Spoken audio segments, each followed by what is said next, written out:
그 정도면 사위 사업자금 정도는 우리가 부탁 안 해도 눈치껏 알아서 지원해주고 그러는 게 인지상정이지. 어머님, 체인점 사업을 내주라고 했다가 공짜로 분점을 내주라고 했다가 이번엔 또 사업자금 얘기세요? 사업 얘기가 뭐 어때서? 자고로 남자가 자기 사업을 해야 체면도 살고 그러는 거야. 결국엔 그게 본심이셨던 거네요. 사돈 덕 보면서 아들 번듯한 사업가 만들어 놓는 거. 대체 저희 친정에 뭘 얼마나 바라시는 건데요. 더도 말고 5억이면 충분해. 그니까 당장 사돈들 찾아가서 도와달라고 해거라. 5억 정도면 아주 껌값이잖아. 맙소사 5억이 껌값이라니 그야말로 기가 막힐 노릇이었죠. 얼마나 돈에 대한 개념이 없는 사람이면 그런 막말을 쉽게 할 수 있는지 저로서는 도무지 이해할 수가 없었어요. 아무튼 일단 그날 그 자리에는 제가 절대 그럴 수 없다고 거듭 단호하게 거절하면서 일단락 지었는데요. 식탐만큼이나 대단한 시어머니의 탐욕은 거기서 그치지 않았고 심지어 남편 또한 시어머니 편으로 돌아서 버린 모양이더라고요. 그 무렵 직장에서 중요한 프로젝트를 맡게 된 제가 지친 심신으로 퇴근했던 어느 저녁날의 일이었습니다. 시어머니가 제게는 말도 없이 근처 대형마트에서 저희 신혼집으로 먹을거리들을 불쑥 배달시키셨어요. 영문을 모른 제가 그저 당황해 있는 사이 이미 시어머니와 한편이 되어 있던 남편은 그 먹을거리들을 안방으로 옮겨놓더군요. 그리고 바로 그 사건이 터져버린 것이었죠. 시어머니가 남편에게 전해들은 비밀번호로 신혼집 현관문을 열고 들어오시더니 순식간에 안방으로 들어가 문을 걸어 잠가버렸습니다. 당황한 저는 굳게 잠겨버린 안방문을 두드리며 외쳤어요. 이러시려고 말도 없이 배달시켜다 놓으신 거였어요? 먹을거리들 잔뜩 쌓아놓고 농성이라도 버리시려고요? 나도 오죽했으면 며느리 앞에서 이런 꼴사나운 모습을 보이고 앉았겠니? 어차피 이판사판이야. 안방에 화장실도 있고 한 달치 먹을거리도 챙겨다 놨으니 어디 누가 얘기나 해보자. 어머님이 아무리 이러셔도 달라지는 거 아무것도 없어요. 원하시는 돈이 한두 푼이어야 부탁을 드려드리죠. 너그 친정 부자 됐잖니. 아무리 피는 안 섞였다지만 나랑 아범도 엄연히 혼인신고에 도장 찍은 한 식구인데 그 많은 재산 함께 나누자는 게 뭐가 문제야. 아무튼 간에 이 문을 열고 싶거들랑 당장에 사돈들한테 전화하거라. 우리 아들 사업자금 5억 해다 놓으라고. 그렇게 외치는 시어머니 아니 시모의 목소리에서 전 기어이 끝장을 보려고 한다는 느낌을 받았어요. 하지만 저도 질 수는 없는 일이었죠. 그래서 거실 서랍장에 들어있던 안방 열쇠를 찾아가지고 돌아오는데 아니 글쎄 남편이라는 인간이 그새 안방 문 열쇠 구멍에 이쑤시개를 쑤셔놨더라고요. 열쇠 구멍이 막혀버리게 된 것이었죠. 당신까지 이럴래? 나한테 힘이 되어주진 못할 망정 당신이 어머님 편을 들어버리면 대체 난 누굴 믿으라고. 저런 엄마 모습 지켜볼 수밖에 없는 자식 입장도 생각 좀 해주라. 어떻게 보면 이거 다 당신 잘못일 수 있어. 진작에 엄마가 해달라는 대로 다 해줬으면 이런 상황 안 생겼을 거야. 언제까지 내가 후배놈 밑에서 아르바이트나 하고 있어야 하냐고. 내가 스크린 골프장 손님들이 자기들 돈만 타시고 아르바이트생들한테 얼마나 갑질해야 되는 줄 알아? 결국 당신도 돈 때문에 그놈의 탐욕 때문에 눈이 멀어버린 거네. 근데 어쩌지? 두 사람이 이럴수록 내 결심은 더 확고해지는데 5억은 무슨 친정에서 10원 한 장 가져다 드릴 생각 없으니까 어디 끝까지 한번 버텨보시라지. 그렇게 사업자금 5억을 내놓으라는 시모와 농성이 시작됐습니다. 솔직히 저는 시모가 며칠 저러다가 나올 거라고 생각했어요. 시모 기준으로 남들 한 달치 식량을 챙겨놔봐야 열흘을 겨우 버틸까 말까 했으니까요. 며칠 지나지 않아 식량이 떨어지고 나면 식탐 대마왕 시모가 배고픔을 못 참고 제 발로 나오게 될 테니까요. 하지만 아무리 시간이 지나도 안방문은 열리지 않았고 시모는 나오지 않았습니다. 식량이 떨어져도 한참 전에 떨어졌을 건데 이상했어요. 알고 보니 시모는 정말 단단히 준비를 하고 쳐들어온 모양이더라고요. 창밖으로 긴 끈에 묶인 바구니를 내려보내서 배달까지 시켜 먹으며 아주 잘 지내고 있었거든요. 그 상황을 목격한 저는 바구니에 실려 올라가던 배달 음식을 중간에 가로채기가 무섭게 안방 문 앞으로 달려가 외쳤습니다. 하다 이제는 제가 건물 밖에서 경비까지 서야 되나요? 이게 무슨 동네 망신이냐고요. 아이고, 그까지 배달 음식 한번 가로챈 것 가지고 벌써 다 이긴 사람처럼 굴기는. 이 방에서 송장이 돼가지고 실려나가는 한이 있더라도 문 못 연다 이거사. 어머니, 지금 이 일이 저 혼자만 망신당하는 일인 줄 아세요? 아드님도 똑같이 망신당하는 일이라고요.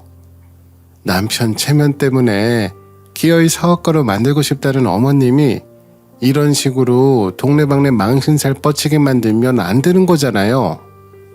까짓거 동네 망신쯤이야 뭐. 이사 가면 그만이고 얘기 나온 김에 조건을 좀 바꿔야겠다. 사업자금 5억에 이사 비용까지 전부 사돈들에게 받아야겠어. 어머니, 자꾸 이러시면 저도 특단의 대책을 강구할 수밖에 없습니다. 어디 마음대로 해보라지. 대대로 씨름장사 집안인 시엠이 뚝심이 이기나 졸부 며느리가 이기나. 다시 말하지만 5억의 이사 비용까지 추가야. 그게 아니고서는 난 이 방에서 절대 안 나간다. 하지만 솔직히 그때 저에게는 시모를 끌어낼 뾰족한 방법이 생각나지를 않았어요. 사람을 불러 안방 문짝을 뜯어내자니 당시 신혼집은 전세였기에 함부로 집을 훼손할 수는 없었어요. 더군다나 시모가 배달 음식을 시켜 먹지 못하도록 24시간 집 밖을 지키고 서 있을 수도 없는 노릇이었고요. 제가 거실을 비우기라도 하면 이미 시모 편으로 돌아서 있는 남편이 언제 식량과 물을 안방으로 넣어줄지 모르는 일이었으니까요. 실제로도 남편은 안방에 음식을 넣어주려다가 저한테 발각된 적이 몇 차례 있었어요. 이처럼 궁지에 몰린 제가 선택할 수 있는 유일한 방법은 씁쓸하게도 남편밖에 없었습니다. 그래서 남편의 마음을 돌려놓으려고 해봤죠. 시어머니 좀 말려달라고요. 이렇게 자꾸 서로 감정만 썩어 들어가봤자 우리 부부 사이만 더 안 좋아지는 꼴이라고요. 하지만 남편은 끝끝내 시모 편을 들었어요. 엄마 말 틀린 거 없어. 너무한 건 장인 장모님들이지. 우리도 식구잖아. 그 정도로 성공해서 가게가 잘 나가면 재산도 당연히 나눠줄 수 있는 거야. 솔직히 말해서 내가 사업가로 성공하면 내 체면만 살아? 사장님, 사모님들 당신도 체면 확 사는 거지. 바로 그 순간 안방 문 너머로 시모의 웃음 섞인 목소리가 넘어왔어요. 잘한다 우리 아들. 힘내라. 시어머니의 비아냥 섞인 웃음소리에 결국 제 인내심은 한계를 맞이했는데요. 운 좋게도 세상은 저의 편이었습니다. 신혼집 빌라 위층 집에서 수도 배관이 완전 파열되는 사건이 벌어졌어요. 이를 수습하려면 큰 공사를 해야 했던 탓에 저희 빌라에는 며칠간의 단수 조치가 내려졌어요. 바로 그 일이 저에게 신의 한 수가 되어주었어요. 시모는 어마어마하게 먹어치우는 대식가잖아요. 안방에 틀어박혀 농성을 하면서도 배달 음식을 시켜다 먹을 정도로 말이죠. 문제는 인간이란 먹는 만큼 화장실을 가게 되어 있다는 것이었어요. 대식가 시모는 당연히 화장실에서 많은 양의 볼일을 볼 테니 단수 조치가 내려진 며칠이 채 가기도 전에 안방 화장실은 마비가 될 것은 뻔할 뻔짜였고요. 전 바로 그 지점을 노렸어요. 일부러 다 포기하고 손 놓은 척 시모가 배달 음식을 마음껏 시켜 먹도록 내버려 두었습니다. 남편이 안방에 식량과 물을 넣어주는 것도 슬쩍 내버려 두는 한편으로 매번 한 발 늦게 발견하고 아쉬워하는 척 연기를 했어요. 속으로는 그래 먹어라. 많이 먹으면 먹을수록 내 승리가 훨씬 빨라진다 하는 생각으로 쾌재를 부르면서 말이죠. 그런 제 작전의 결과는 아주 대단했어요. 제가 거실에서 잠든 척하던 저녁 남편이 까치발로 살금살금 안방문을 열더군요. 그러자 시모도 살금살금 까치발로 안방에서 나왔어요. 제가 잠든 것을 확인한 시모가 거실 화장실을 향해 돌아선 순간 제가 냅다 일어나 안방을 향해 내달렸습니다. 물론 대대로 씨름 장사 집안 출신인 시모의 신체 능력은 감히 제가 상대할 수 있을 만한 것이 아니었어요. 분명 움직임도 제가 빨랐고 안방을 향해 필사적으로 달렸지만 뒤늦게 알아챈 시모가 무슨 멧돼지처럼 저보다 대여섯 걸음을 먼저 안방으로 들어가 문을 닫아버리더군요. 하지만 승기는 이미 저에게 기울어져 있었습니다. 시모가 제 예상대로 화장실 문제에 직면해 있다는 건 분명했으니까요. 이에 저는 안방문에다 대고 소리쳤어요. 왜요? 안방 화장실 막혀서 못쓰게 생겼죠? 그래서 이제 어쩌실래요? 기저귀라도 사서 넣어드려야 되나?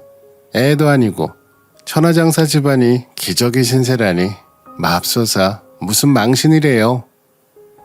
그러자 시모는 잠시 대답이 없었어요. 심적으로 흔들리고 있다는 아주 훌륭한 증거인 셈이었죠. 전 더욱 기세를 높였습니다. 수도공사 끝나려면 앞으로 며칠 더 걸리는데 지금도 힘드시면서 어떻게 참으시려고요? 설마 하니 다 큰 아들 앞에서 바지에 실수하는 모습 보이고 싶으신 건 아니죠? 그러기 싫으시면 이 문 여세요. 거실 화장실이 어머님을 기다리고 있답니다. 시모는 또 대답이 없었어요. 그래서 전 쐐기를 받기 위해 안방문을 쿵쿵 두드렸는데요. 문이 그냥 스르륵 하고 맥없이 열려버리더라고요. 시모가 화장실이 절박한 와중에 급히 안방으로 들어가느라 문 잠그는 거를 까먹었던 거죠. 덕분에 안방으로 들어간 저는 방 안쪽 상황을 보고 기겁했어요. 방 전체가 쓰레기통, 돼지우리가 따로 없더라고요. 마침 뛰쳐들어온 남편이 제 손목을 턱 붙잡고는 거실로 끌고 나와 바닥에 내팽개쳤습니다. 전 그런 남편이 너무나도 기가 막혔어요. 아무리 돈에 눈이 멀었기로써니 그대로 가만히 내버려뒀다가는 시모를 지키겠답시고 저한테 더한 것도 해댈 기세였거든요. 늘 당찬 제가 살짝 놀랄만치 남편으로부터 살벌한 기세가 느껴졌어요. 그 순간 무엇보다 제가 더 화가 났던 건요.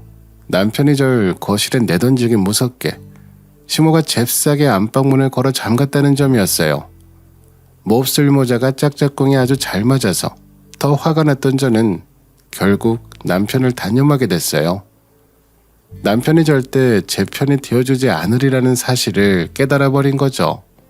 그치, 피는 이래서 못 속인다 하는 거지. 고마워. 덕분에 당신이라 인간한테 아주 질려버렸어. 어머님 편만 드는 것도 모자라서 나를 밀치려는 모습도 끝장나게 실망스럽고 이렇게까지 해서 우리 부모님께 돈을 받아가야겠다는 그 잘난 모자의 탐욕도 참 우스워. 그니까 우리 그냥 그만 싸우자. 개과천선의 여지도 없는 사람이랑 싸워봤자 뭐 하겠어? 이쯤에서 다 포기하는 게 낫지. 그때 제가 했던 말은 이혼의 결심이었습니다. 하지만 남편은 제 말을 시모에게 굴복하겠다는 뜻으로 이해한 모양이었나 봐요. 심신이 모두 지친 제가 휴대폰을 꺼내들기 무섭게 남편이 안방에 들어앉은 시모에게 이렇게 외쳤거든요. 엄마, 이제 나와도 돼. 와이프가 지금 처가에 전화하려나 봐. 그니까 그만 참고 얼른 나와서 화장실 가요. 며느리를 어떻게 믿어? 스피커폰으로 전화하라고 해. 사돈입으로 5억에 이사 비용까지 다 해주겠다는 소리를 들으면 그때 나가도 늦지 않으니까는. 하지만 제가 전화한 곳은 친정이 아닌 집주인 아주머니였습니다. 저 전세 빼려고요. 아무데나 사람들 와서 봐도 괜찮으니까 최대한 빠른 시일 내에 다음 세입자 알아봐 주세요. 그러자 옆에서 남편이 뭐 하는 짓이냐며 기겁을 하더군요. 하지만 전 그러거나 말거나 청소업체로 전화를 걸었죠. 내일 청소 가능하죠? 지금 안방이 무슨 돼지우리 같이 생겼거든요. 요금 더 드릴 테니까 신경 써주시고요. 안방 가구들도 싹 버릴 테니까 알아서 처분해 주세요. 마지막으로 제가 전화한 곳은 114였습니다. 혹시 이 시간에 바로 상담 가능한 이혼 전문 변호사 사무실 연결해 주실 수 있나요? 제가 그렇게 말하는 순간 이혼이라니 너 지금 그게 무슨 말 같지도 않은 소리야? 라고 외치며 시모가 안방문을 벌컥 열고 뛰쳐나왔어요. 하지만 시모는 말을 이어갈 순 없었죠. 왜냐고요? 실랑이가 벌어지는 내내 화장실에 참아왔던 시모가 급하게 거실로 뛰쳐나오다가 결국 네 맞습니다. 바지에 실례를 해버렸어요. 그런 엄마의 모습을 마주한 남편은 그 자리에서 얼어붙었고 전 집안의 모든 창문은 전부 열어 환기를 시켰죠. 시모는 그제서야 고개를 푹 숙이며 떨리는 목소리로 입을 열었어요. 일단은 내 상황이 부탁 좀 해도 괜찮겠니? 네, 그러세요. 거실 화장실에서 깨끗하게 씻으시고 제 트레이닝 빌려드릴 테니까 그걸로 갈아입으시죠. 대신 착각은 절대로 하지 마시고요. 어머님께 굴복했다거나 두 사람을 용서해서가 아니라 인간적으로 최소한의 체면은 지켜드리려는 거니까. 지금 서 계신 바닥도 직접 걸레질 하셔야겠네요. 곧 이혼할 며느리한테 남사스러운 뒷수발까지 들게 만들었다는 소리 듣고 싶지 않으시면 오죽 수치스러웠던지 그 풍채 좋은 장군감 시모가 마치 폐잔병처럼 초라하고 힘없이 끄덕이더군요. 그리고는 화장실에서 조용히 씻고 나와서는 아무 말 없이 제가 빌려드린 옷으로 갈아입었고 묵묵히 본인이 실수한 현장을 직접 손걸레질했습니다. 그렇게 안방 농성전에서 처참하게 패배한 시모는 고개 한 번을 들지 못한 채로 초라하게 신혼집을 떠났고 그제서야 뼈저린 패배와 이혼 위기를 동시에 절감한 남편이 제 앞에 무릎을 꿇었죠. 미안해. 다 내가 잘못했어. 엄마가 옆에서 자꾸 5억이면 사업가로 시작할 수 있다고. 그러면 아르바이트생이 아니라 양복 쫙 빼입고 외제차 타면서 폼나게 살 수 있다고 그러니 당신을 들들 볶아서라도 처가댁에서 돈 받아놔야겠다고 부추기는 바람에. 진술 고마워. 덕분에 우리 이혼 소송이 진흙탕 싸움까지는 안 가도 되겠어. 그러자 남편이 고개를 갸웃거리며 저를 바라봤어요. 저는 음성 녹음 중인 휴대폰을 남편의 면전에다 내밀며 마지막 한마디를 날렸죠. 한때나마 사랑했던 사람으로서 충고하는데 재혼 같은 거 할 생각 꿈도 꾸지 마. 너 같은 놈이랑 시댁이랑 엮여서 팔자 망칠 뻔한 여자는 이 세상에 나 하나만으로 충분하거든. 여보, 그러지 말고 한 번만 봐주라. 내가 이렇게까지 무릎 꿇었잖아. 당신이 원한다면 앞으로 친가랑 인연 끊고 살 수도 있어. 응? 의절을 해. 너처럼 줏대 없는 마마보이가 지나가던 개가 웃겠네. 그 말을 끝으로 저는 짐을 챙겨 신혼집을 떠나 친정으로 돌아왔어요. 전세 신혼집을 빼겠다는 말과 청소업체에 예약했던 말 모두 한치의 거짓 없이 진심 어린 각오로 했던 말이었으니까요. 신혼집을 떠나는 제 뒷모습을 향해 남편이 한 번만 용서해달라며 흐느껴 울었지만 전 거들떠보지도 않았답니다. 그게 벌써 시간이 좀 지난 일이네요. 남편과의 이혼 소송은 저의 완벽한 승리로 끝났어요. 시모와의 공성전 마지막 날에 남편이 본인 입으로 직접 말했던 시모가 부추기는 바람에 저랑 제 친정을 들들 볶아서 5억을 얻어내려고 했다는 음성 녹음 파일이 아주 결정적인 역할을 해줬거든요. 덕분에 저는 전 남편에게 제법 큰 위자료까지 받으며 이혼하게 됐고요. 이미 사업으로 자신의 재산을 한번 말아먹었던 적이 있는 전 남편은 제게 위자료를 꼬박꼬박 입금하느라 월세방 한 칸 제대로 구하기 어려운 처지에 떨어지고야 말았죠. 그래서 전 남편은 후배 스크린 골프장에서 아르바이트를 하며 숙식도 거기서 해결하고 지내고 있어요. 단순한 아르바이트생이 아니라 이래저래 민폐 한가득 끼치는 아르바이트생이 돼버린 셈이라고나 할까요. 그런 전 남편 때문에 전 시모도 마음고생이 이만저만이 아닌 모양이더라고요. 듣자하니 전 남편이 엄마 때문에 자기가 그렇게 됐다면서 얼굴도 안 보고 평생 의절한 채로 살 기세라나 뭐라나. 그 소식을 들으며 전 내가 원한다면 앞으로 친가랑 인연 끊고 살 수도 있다고 했던 그 인간의 마지막 말이 이런 식으로 엉뚱하게 이루어지나 싶더라고요. 그래봤자 뭐 어쩌겠냐고요. 전 남편을 향한 어긋난 모성이 모든 원흉이었는데요. 결국 전시모가 자기 혼자서 탐욕에 눈이 멀어 북치고 장구치고 깽판이라는 깽판은 다 쳐놓고서는 마지막에는 정의구현, 자업자득을 거둔 꼬라지였죠. 반면에 600평으로 확장한 친정의 닭갈비 가게는 연일 호황을 이어가고 있어요. 수시로 사기꾼 같은 사람들이 찾아와서 체인점 사업을 해볼 생각이 없냐는 둥, 분점을 내보지 않겠냐는 둥에 대면서 제 친정 부모님을 부추기긴 하는데요. 그럴 때마다 저희 식구들은 제 전 남편과의 일화를 떠올리며 사기꾼들의 달콤한 거짓 제안을 꿋꿋하게 이겨내는 중입니다. 또 얼마 전에는 친정 매장에 전시모가 제 친정 부모님을 만나러 찾아왔었다고 해요. 이유야 아주 뻔한 일이었죠. 아니 글쎄 자기가 너한테 무릎 꿇을 테니까 어떻게 재결합은 어렵지 않겠냐고 애걸복걸 하더구나. 그래서 뭐 마침 영업시간 전이라 손님들도 없겠다. 우리 입장에서도 쌓인 감정 많겠다. 너희 아버지가 소금 뿌려가면서 쫓아냈어. 잘했어요. 다음에 또 찾아오면 나한테 바로 전화해.